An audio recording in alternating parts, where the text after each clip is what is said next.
Hello po sa mga titos and titas, mamano muna ako.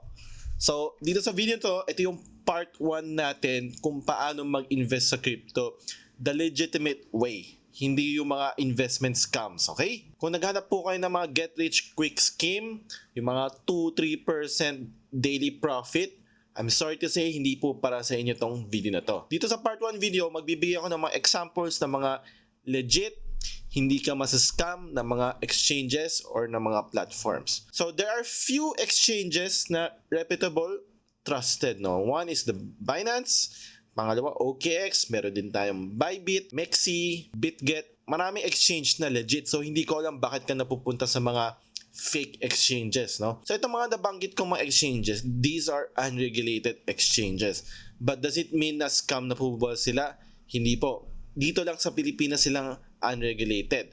So sa ibang bansa, like for example sa Europe, sa US, sa Singapore, these are legitimate and regulated. Kaya kung mapapansin mo, pag gusto mong i-download tong mga exchanges nito sa cellphone mo or i-access mo yung website nila, hindi mo siya basta-basta ma-access or hindi mo siya basta-basta ma-download. Pero syempre, tayong mga Pinoy, naghanap tayo ng mga paraan para ma-access pa rin to kasi mas pinagkakatiwalaan natin tong mga exchanges na to kaysa sa mga local exchanges na regulated dito. Actually, ilan lang naman nandito and meron silang bad rep for having high fees and bad customer service, laging na-hack, etc. No? So, that's why people still use these exchanges kahit medyo mas mahirap na siyang i-access dito sa Pilipinas. So, currently, meron akong dalawang exchange na ginagamit. And these exchanges, pwede ka mag-invest ng crypto, pwede ka bumili ng crypto, pwede ka bumili ng mga commodities like gold, pwede ka mag-trade doon, pwede ka rin mag-stake lang or mag-deposit lang, parang time deposit ng US dollar. So, pag-iisipan mong crypto exchange, hindi lang siya basta-basta crypto na lang, no? Nag-e-evolve eh. Marami ka nang pwedeng gawin dito sa mga exchanges na to.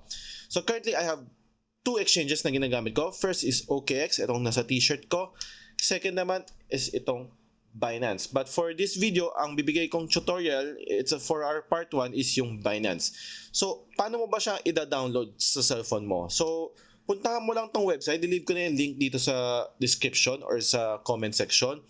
So, this is for Android only, no? So, meron siyang Android na pwede mo siya, pipindutin mo lang to. So, madadownload mo siya. It's an APK. Mag-register ka ng account. Magki-KYC ka. Lilive ko na yung referral link ko kung gusto mong gamitin. For OKX naman, meron tayong mirror link. Lilive ko na lang yung link sa description. Unfortunately, I'm not sure kung madadownload mo siya sa app.